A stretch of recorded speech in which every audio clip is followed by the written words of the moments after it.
Görüşümüz perişanız. Uykusuz mu kaldın dünkü geceler?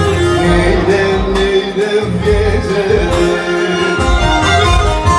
Uyan uyan yar, sinene sar beni.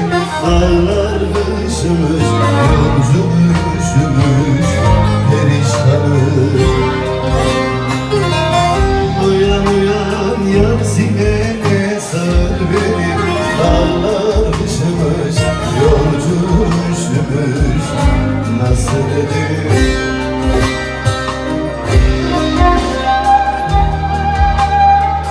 Hocam hoş geldin hocam.